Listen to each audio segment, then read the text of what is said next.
你敢相信嗎？12歲小孩一年能賺上千萬。每年他接廣告的話，上千萬肯定不是問題的。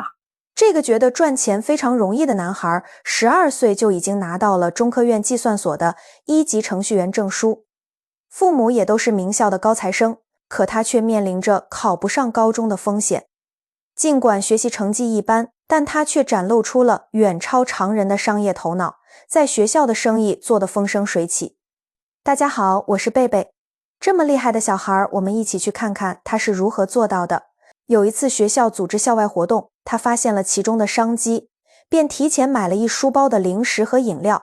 等到同學們玩得又累又餓的時候，他便趁機加價出手。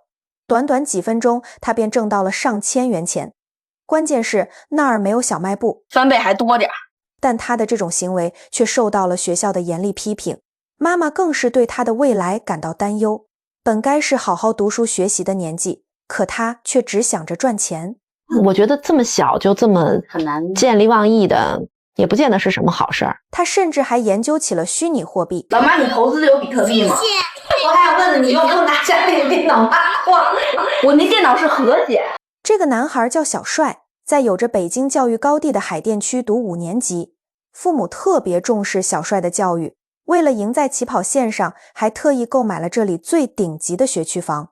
小帥爸爸目前是一家央企設計院的教授，從小一路被保送到大學的他是一個妥妥的學霸。媽媽李琦名校畢業後去了美國留學，之後順利加入谷歌，回國之後成為谷歌中國的創始人之一。儘管他的背景如此亮眼，可他卻依舊謙遜地表示天外有天。我們公司的鄙視鏈是這樣的，最牛的那些孩子是從來沒有參加過高考的，都是國家集訓隊，所以像我這種都沒有考到狀元是吧？連班裡的狀元都不是是吧？啊，你這就學渣。父母双学霸加頂級学区房的加持，並沒有讓小帥成為預想的尖子生，反而成了地地道道的學渣。但這也不能全怪小帥學習不努力，而是在這個高手如雲的班上，小帥實在是捲不過他們。有人已經學到初中了，初中甚至高中的數學了。像其他眾多雞娃的家長一樣，李琦起初也很焦慮，所以給孩子報了很多的輔導班。可最終成績不但沒有提升，反而越來越差。是给他試過的，試發現不僅到不了前5%，可能連前50%，他有的時候都 deliver 不了。儘管小帥很想去人大附中上學，但目前以他的情況來看是沒有機會的。最想上的肯定上不上了，人大附中肯定上不上了。雖然着急，卻也無可奈何。那必然急過呀，所以他自己也知道說後50%上不了高中了。對兒子讀名校還抱有一絲希望的李琦，決定讓兒子嘗試早培考試的機會。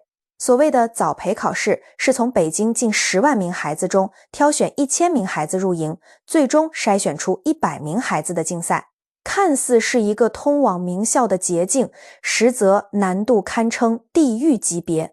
這題就是基本上就是神仙也做不出來的那種，你是挑神仙的。即使是學霸李琦，在看到試卷之後也感到無比的絕望。我們同事是清華大學計算機系的博士，沒做出來。我們還有一同事也是清華的，然後他當年還是數學的國家集訓隊的，也沒做上來。眼看這條道路走不通，有人提議讓小帥出國讀書，像他一樣成為海歸，也能找到一個不錯的工作。但媽媽卻並不贊同。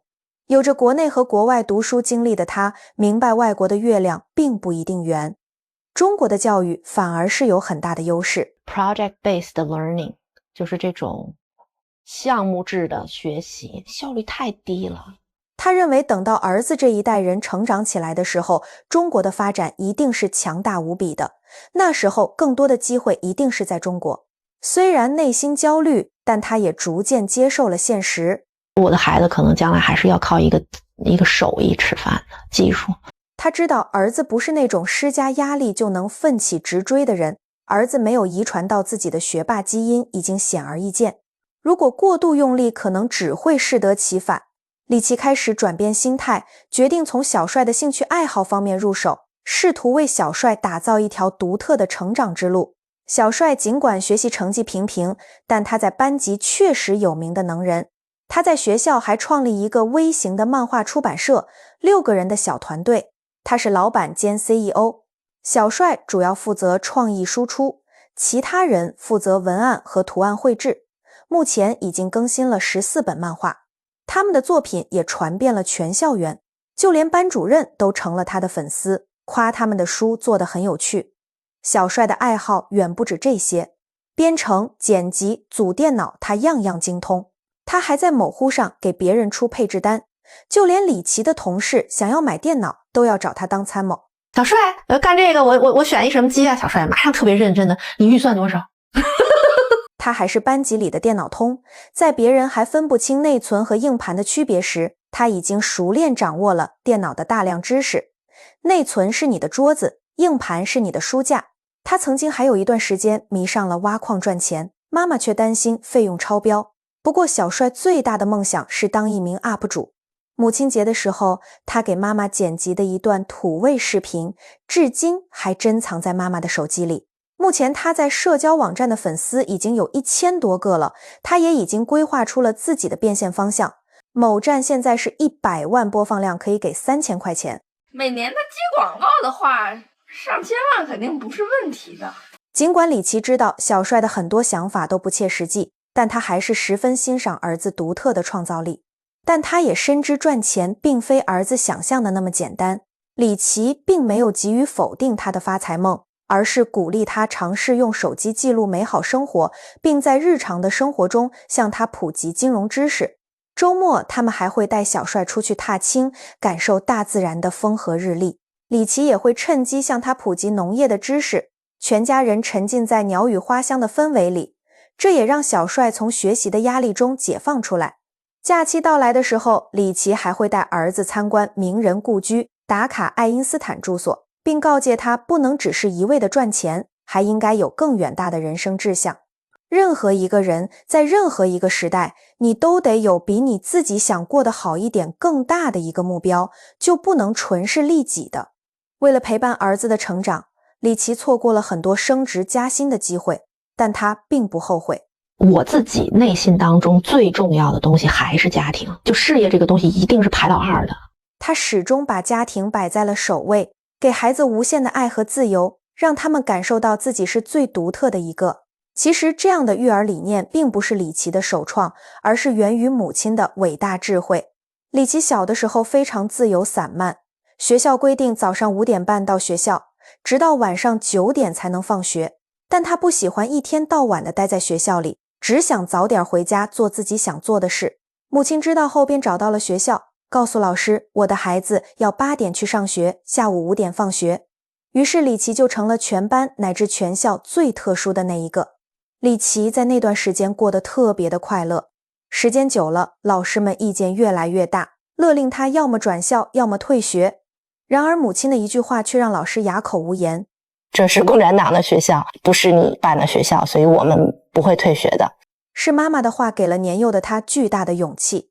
我覺得媽媽給了我一個勇氣，讓我能夠知道我可以與眾不同。優秀的家庭教育真的可以永久地傳承下去。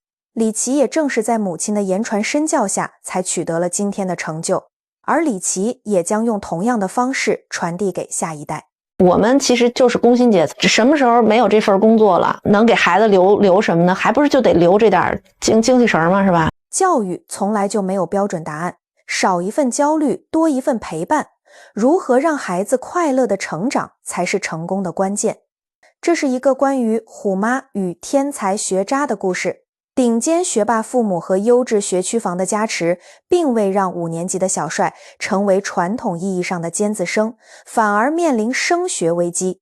然而，擁有超強商業頭腦和編程天賦的他，正以另類的方式展露鋒芒。